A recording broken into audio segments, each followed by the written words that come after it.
Welcome, everyone, to the third and hopefully the better organized meeting.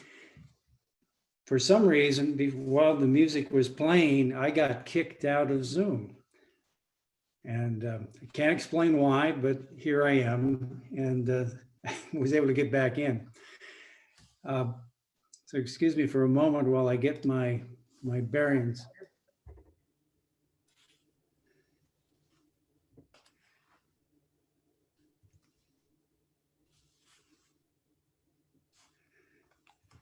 So let me just start over just a little bit. Welcome again to the presentation on Masonry during the Revolutionary War era or Civil War era, and given by Most Worshipful John Parsons. For the little housekeeping before we get started, I would like you to go to the chat window, which is located the menu at the bottom of the screen. Open this panel, and if you would identify yourselves and your affiliation so we can see who is actually here. I see right now we have 17 attendees. So please kind of log in. There's also at the bottom of the screen an option for Q&A. If you click that, it'll open up another window where you can ask questions of John, and he will answer them when he feels the time is appropriate. And other than that, I'm not going to say a whole lot more other than, again, welcome. I'm going to turn this over to Dan Deffenbaugh, who will continue the meeting without me, of course. Well, thank you, Don. My name is Dan Deffenbaugh, Venerable Master of the Hastings Valley, Scottish Rite. I'm not so sure that our illustrious guest is with us right now, but I am going to introduce him, and hopefully by the time he's introduced, he'll be on the scene. Our speaker this evening is John Parsons. A lot of you probably know John, former Grand Master of the Hastings Masonic Order. John is also Venerable Master in Omaha, the Omaha Valley for the Scottish Rite. John has lived in Nebraska for what looks like about 50 years or so. John received his master's degree in international relations from Creighton University, which is probably pretty helpful in giving him insight into our topic this evening. But prior to that time, John grew up in Eastern Pennsylvania. And if you know that area well in the United States, you know that Philadelphia and its environs is just loaded with Revolutionary War history. And John, as a boy, became fascinated with that and has held that fascination right up into the present. And he has wed two of his passions, Masonry and the Revolutionary War. And he is here to speak with us tonight on those two passions. So without further ado, I'm going to introduce John, and hopefully he will pop in. If he doesn't, then please bear with us until we find him.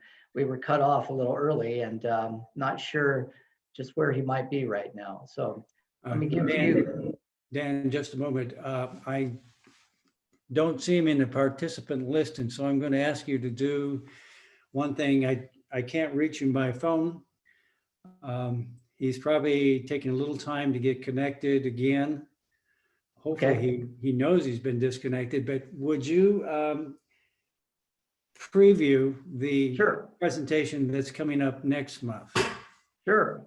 I could do a little song and dance too, if you'd like, get my tap shoes. They're just over here in the corner. Next month, I'll be giving a presentation on the Kabbalah. If you've gone through the Scottish Rite degrees, you have probably heard the Kabbalah referred to.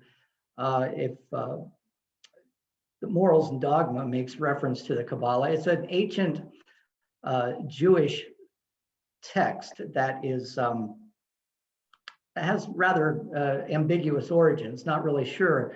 There are a lot of connections with a type of philosophy known as Neoplatonism, but somewhere around the 13th century, this text became very important for Jews and their mystical reflections on the nature of God and the presence of God in the universe. And so next month, I would just like to give us a brief introduction to the Kabbalah and its influence on Albert Pike in writing his Morals and Dogma. I'm not sure that John is with us yet. Just tried calling him, but no answer. I'm not ready to talk about the Kabbalah just yet, so maybe I can give you a preview of what's going to happen after that. I believe, if I'm not mistaken, in December, we are going to, the last Monday of December falls right in the middle of the holidays. So we didn't think we would get much participation. But in January, I'm also going to be giving a talk. And I promise I won't be the only one talking all the time. But this is on the topic of the Essenes, another group that is mentioned by Albert Pike in Morals and Dogma. The Essenes were an ancient Jewish sect that existed around the time of Jesus.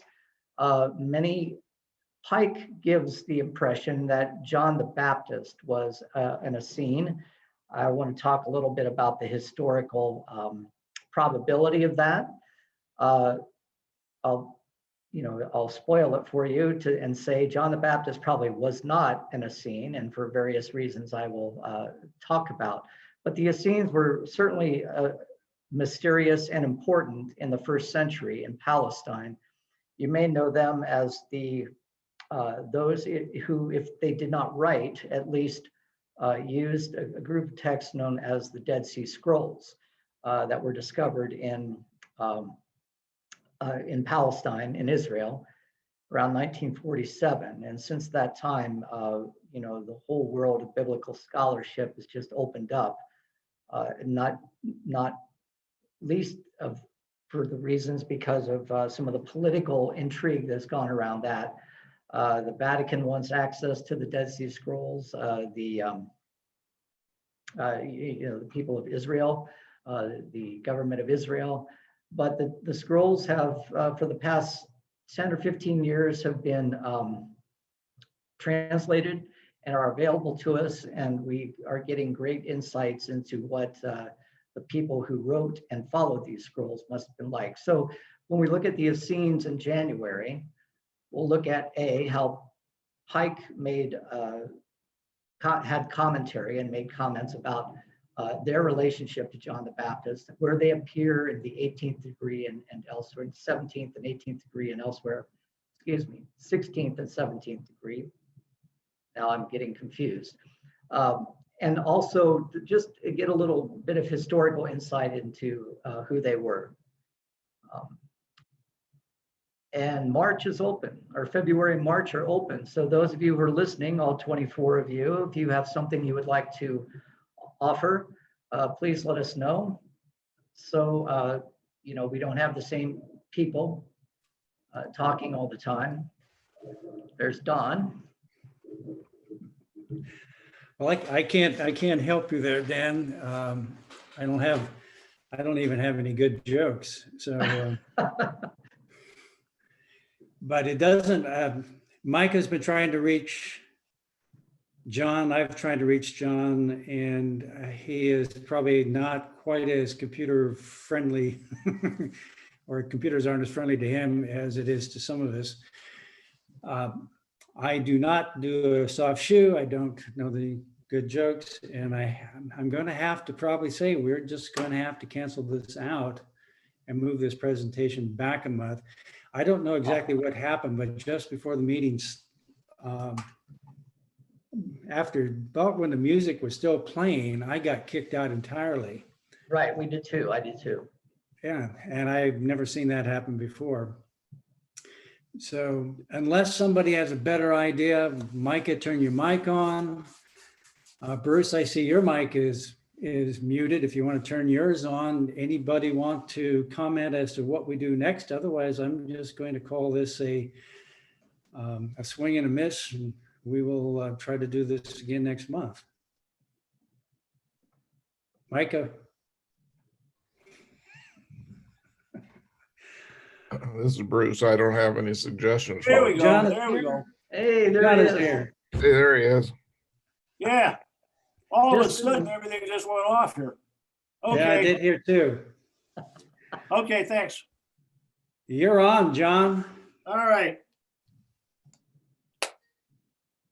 All right. Well, let's get started here. Sorry about that. I was just sitting here and I thought, well, I had this all figured out, and then boom, everything went off. Okay. Am I still on? You're on, John, and you're good to go. Okay. Well, as we get into this, one of the things I was going to bring up, we talk about Masonry and the American Revolution. And there's a lot of misinformation out there about the American Revolution. Now, first of all, give you a little background. I don't view the American Revolution as just as an academic exercise. I was born and raised in Eastern Pennsylvania, around where a lot of this stuff happened. It's interesting because it's tangible, it's real. When I was a kid, the first time I went to Valley Forge with my grandfather when I was about 7. So I went down there and checked Valley Forge out. And I found out later one of his 4th grade grandfathers was at Valley Forge.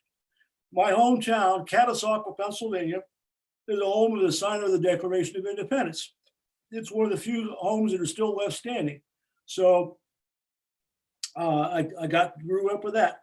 The Liberty Bell was evacuated from Philadelphia in 1776, in 1777 before the British got there.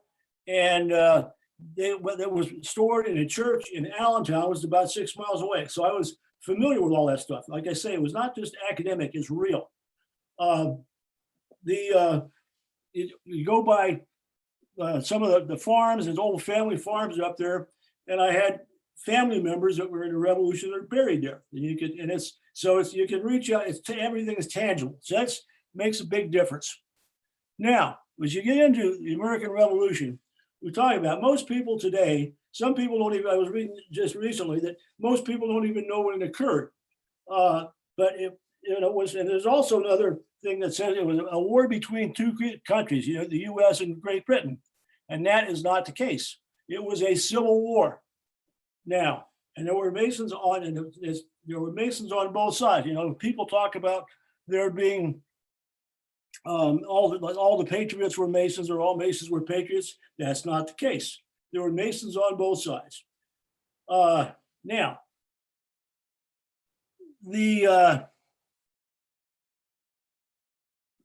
talking about first, going back to the start of the revolution with Paul Revere's Rite. Everybody knows Paul Revere was a Mason, and Warren was a Mason, that sort of thing. Now, does everybody know? Everybody thinks that Paul Revere said, well, the British are coming, the British are coming. That's not the case. The British weren't coming. That's not what Revere said. Revere said the regulars are coming out, the regulars are coming out. So that was when the guys faced off at Lexington Green between the Minutemen and the British. That was like today's equivalent of the regular army facing off against the National Guard. So that makes that's different. Now, a couple of points I want to make here. First of all, Washington, there's a couple of things. You need to talk about A, personalities, and B, Masonic occurrences. First of all, Washington was a Mason, but there's a big misperception that all the patriots were Masons and all Masons were patriots. That's not the case. Again, there were Masons on both sides. In a couple of instances, for example, the Battle of Long Island, when Washington had been defeated by General Howe and was being pushed back. Now, Howe was a Mason. His brother William, the admiral, was a Mason, and actually his brother Richard Howe, he and Ben Franklin had used to meet in London prior to the Revolution. Franklin was the trade representative from Pennsylvania to England. And he and Howe would get together maybe once a week and play chess and drink port and just BS about different things. So Franklin kept up a correspondence with Admiral Howe all through the course of the war. And Washington was knew all about it, was very familiar with it. So that's one thing. So anyway, Franklin was in a diplomatic mission, if you will, to talk with the admiral on Staten Island at the Battle of in 1777. Now, when his brother William Howe was defeating Washington on Long Island, and he was pushing Washington back, and a lot of the British were saying, well, he wasn't as persuaded. He wasn't as energetic as when he was pursuing the French. So they thought, well, he was, and some of the British guys thought, well, how the general had taken up with one of the gals on Long Island, and he wasn't, that's the reason he was shacked up with her, and he wasn't pursuing Washington like he should. And on the American side, I said, well, he was afraid we had built trenches out there, we had built fortifications, he was afraid to assault them. That wasn't the case. The real reason he didn't do that, didn't pursue him faster, was because Franklin was trying to have a kind of a peace, they were trying to come to a peaceful understanding before it went too far. And that was the reason why General Howe didn't pursue Washington after Long Island. Now, a lot of people don't realize there were probably as many supporters of the Patriot cause in London as there were in some parts of the US. There was a lot of guys in Parliament that were in support of the colonists. So that's one thing. Now, there were several other Masonic incidents that occurred. That was one. The next one was the Sullivan Expedition. The Sullivan Expedition was in 1778 in Pennsylvania, New York. And the Iroquois were allies of the British. And they were raided down across into Pennsylvania, burned things, and so on and so forth. So it got to the point that they said, all right, listen, we need to stop this. So they pulled entire divisions out of the Continental line, put them under the command of General John Sullivan.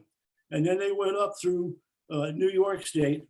And it was kind of like the Revolutionary War version of Sherman's march through Georgia.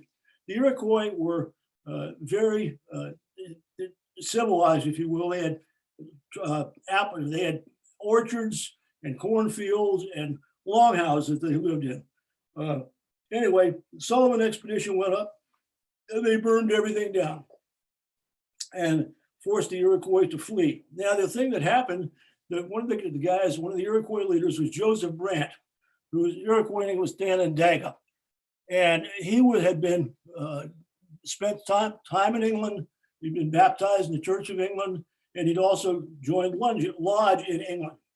So as one of the Americans was captured by some of the Iroquois up there, by some of the Mohawks, and they were about to tomahawk him to death. And he gave the grand hailing sign of distress. And at that point, Brandt says, well, flag on the play, cut him loose. And he was released. So that was one Masonic incident. Another one was later on, well, I'll get into it, Battle of Camden in South Carolina. And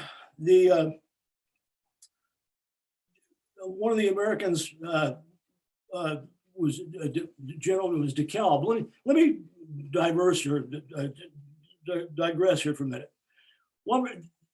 A lot of the guys, Washington, the bottom line, Washington relied on Masons. He didn't rely, they were supposedly, that's who he trusted. And with one exception, and we'll get into that in a minute, they always took care of Washington. When Franklin went over to Paris, and he was basically schmoozing with the French in Paris. But Franklin did a lot for the colonies, and Franklin was a past Grand Master of Masons in Pennsylvania.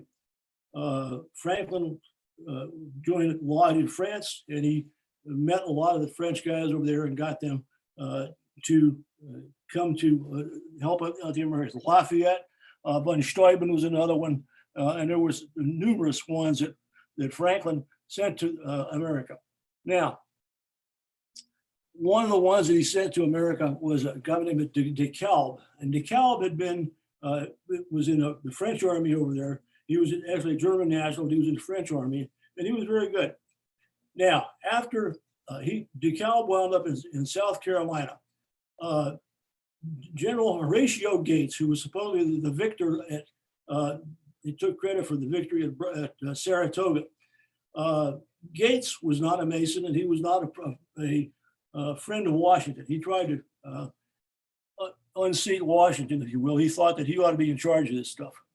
So he lobbied Congress after his victory at Saratoga to send him down and take care of the army in South Carolina, at Camden.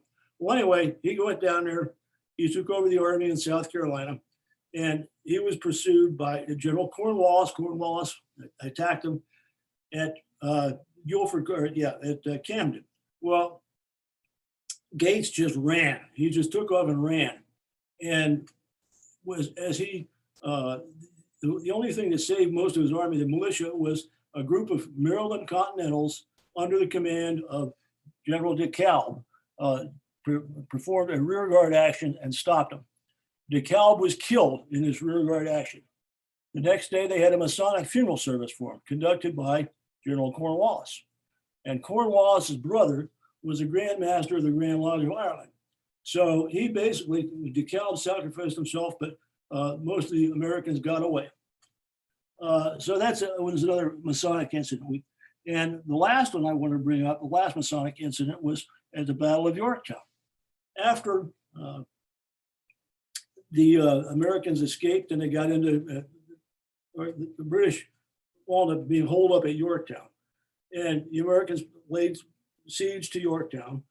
And they had, when they finally surrendered, the British finally surrendered, they had a big deal the next day. Washington and Cornwallis didn't make it to the surrender. So his second in command, General O'Hara, basically surrendered to Washington. Now, there was a lot of speculation about why Cornwallis didn't do it, and so on and so forth. I personally think that I've seen some things that Cornwallis was sick. He'd come down with malaria, I think, during the Carolinas. So anyway, the surrender was signed by General O'Hara, who was Cornwallis' second in command. Well, O'Hara was also a Mason. Now, the interesting thing that night was he and Washington sat around, chatted, had a couple of things of port, and that was good. Later, O'Hara later had some financial problems. Washington bailed him out and gave him some money so he could get back to the UK okay. So we had some of those incidents. Now, some of the individuals that we talked about, everybody knows Washington was a Mason, and Lafayette. You know that doesn't get enough credit is von Steuben. And Steuben came to France, came to Paris, and he was trying to get a job, if you will, in North America. He had been in the Prussian army. He was very good. He was only a captain. And he came to Franklin, and Franklin was in Paris. And he was very good. So Franklin enhanced the guy's credentials. Actually, Steuben had been, he was a captain. He didn't have a von, of nobility in front of him. It was just Steuben. So it was Captain Steuben. Well, Franklin got done with him, buffed up his resume, and he was General von Steuben. So, but Franklin trusted him. And von Steuben came over here, and he basically trained the Continental Army. The Continental Army was trained as the Prussian Army was. And at that time, the Prussian Army was the best army in Europe. So the Continental Army, the ones that came out after Valley Forge, and he trained them at Valley Forge, they were kind of an Americanized version of the Prussian Army. So they were the best in the world. After von Steuben finished training the Americans, the Continentals, never lost another stand-up battle to the British. A lot of people don't realize that. So you had some of these individuals. Like I said, Washington was I think the main thing was he trusted the guys who were Masons. And nobody let him down with one major exception. And that exception was Benedict Arnold. Arnold was, if Arnold had been killed at Saratoga, he would have gone down in history as the greatest American general in the Revolution, because he was present at every major American victory at that point. He'd been at Oriskany, he'd been at Saratoga. He actually was a victor at Saratoga, but Gates took the credit for it. So a lot of those things, Arnold lost a leg at Saratoga. So Washington wanted to keep him on. Washington said after they had retaken Philadelphia, Washington put him in charge of Philadelphia and trying to get things back to normal there. Well, Arnold had lost his wife. He was a widower, and he wound up getting kind of a honey trap with this lady, Peggy Shippen. Peggy Shippen's family in Philadelphia were all loyalists. So anyway, Peggy Shippen had actually had an affair with John Andre. We'll get into that in a minute. But so she told Arnold, you know, Ben, if you were in the British Army, you would have been promoted by now. You'd have more money. You'd so there was that angle of it. Well, anyway, so after Arnold and the Americans are done, Washington wants to get Arnold back and doing something. So he's going to put him in charge of West Point and the fortification at West Point. And Washington then is hearing rumblings that there's something going on, that Arnold's been communicating with the British, so he wants to double check that. So he goes up and he sees him at West Point and said, hey, he said, what's going on? He said, I heard you talking with the British over there. And Arnold says, no. He said, that's not true. He said, I give you my word of honor as a master mason. So Arnold then gets away. Like a long story short, Arnold escapes to the British lines. They capture John Andre, who had been Peggy Shippen's beau. He's up, and he was the point of contact between the British and the Americans. They captured Andre, and they're going to let, some of the British say, hey, why don't you send Andre back? He's a good guy. Washington said, yeah, you're right, he's a good guy. But he said, I'll tell you what, I'll send him back if you send back Arnold. No, we're not going to do it, because Washington wanted to hang Arnold. And it wasn't so much for the fact that it was basically Arnold broke his word as a master mason. I give you my word as a master mason, I'm not talking to him, and that was it. So Washington wanted to hang him. Today, we just suspend the guy for a year. So big difference. Again,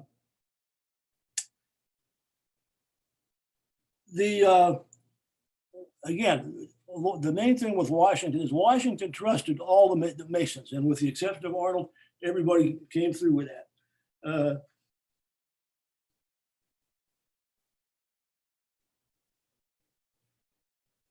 I guess we could have some chat with a Q&A or at this point.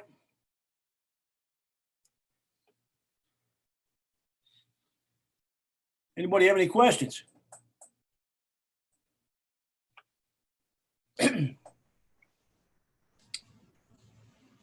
Don, can you guys hear me? Yes. We can hear you. we can hear Okay. you. Anybody have any questions at this point? I don't see anything in Q&A yet. Checking the chat.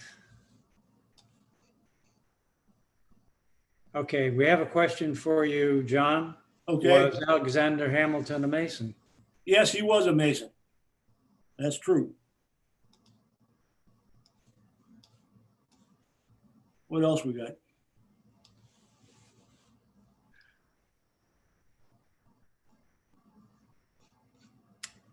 Lafayette was a Mason. Steuben, Franklin, a lot of those guys were Masons. What became of some of these after independence? That's a question from John Williamson. Some of them were after independence. They basically just were out of. Some of them, well, just depends. Some of them were got to get into politics. Some of them didn't do anything. Trying to think what else. I could give you specifics on some of these guys if you have anything specific. No.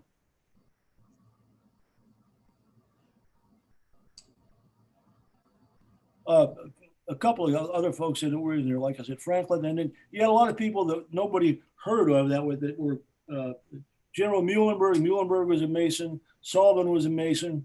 A lot of them were Masons. The guys that were trying to upset Washington, like General Gates. Gates and Lee was another guy. They were not Masons, but they just thought that they ought to be in charge of everything, and they did what they could to undermine Washington. There's an interesting place in York, Pennsylvania, and that's where the Congress met after they were run out of Philadelphia. And Gates was trying to get command of an army. He wanted to lead an assault on Canada at that point in time. Lafayette happened to be in York, and Gates was trying to give one of the command of make his subordinate commander of Lafayette, and for an invasion of Canada. So they were, and I've been in York, and I seen this place where they had was a tavern that they met in, and he basically said, "Hey, I'll give you command of this part of the army if you go with me to Canada." And Lafayette, during the course of this conversation, Lafayette gets up and proposes a toast. He says, or Gates proposed a toast to the greatest general in the American Army at that point. And Lafayette says, "Yeah, here's to George Washington." And Gates about crapped himself. He wasn't expecting that. So Lafayette, obviously didn't get any command that he, thought he might, that Gates thought he would give him. I guess the bottom line of this thing, not all Masons, there were Masons on both sides. There were, Masons on both sides. I'm sorry, I kind of lost it here with the technical difficulties and things went out. But anyway, Washington trusted the Masons more than anything else. And he was not let down other than with Benedict Arnold. Any more questions? Yeah, John, there's a couple of them on the Q&A. Can you see the list? Let me see what I got here. Masonic should be John or relatives of Peggy Shippen. I don't know. John Andre, again, I'm not sure he was a Mason. That was, and Peggy Shippen's folks in Philadelphia, they were all loyalists. So yeah, I'm not sure there were any relatives there or not. Why did America never say a single Grand Lodge after? Because they were all independent states, and you didn't want to have one overseeing lodge like they did in England. They were all independent lodges. Masons were meeting in some in lodges, it just depended. Some were in, primarily they were meeting in taverns at that point in time. You didn't have that many lodges that were set up. Was Jefferson a Mason? We don't know for sure, possibly. John Adams was not a man. The other thing that was interesting was Adams, he was kind of anti-Masonic, and he was a little torqued at Franklin. Franklin did a lot of work when he was in Paris, and Franklin would go out and socialize with the French, and he'd go to lodge in Paris. And Adams got a little torqued because he was sitting there doing the secretarial work. Franklin was out having a good time, but he was also schmoozing with the French and getting money and getting supplies and all that sort of thing. So that was very important in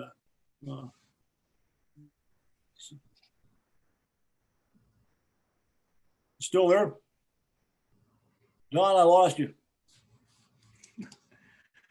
I'm back. Okay. I pop in, I pop out. Yeah. Okay. What else we got? Were the Lees of Virginia Masons? Did we answer that one?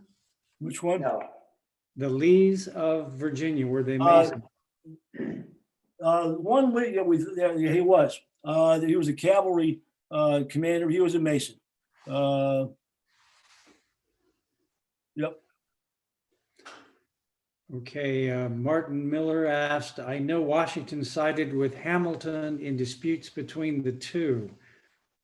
Yeah, he was a Mason, and it's just the way it was.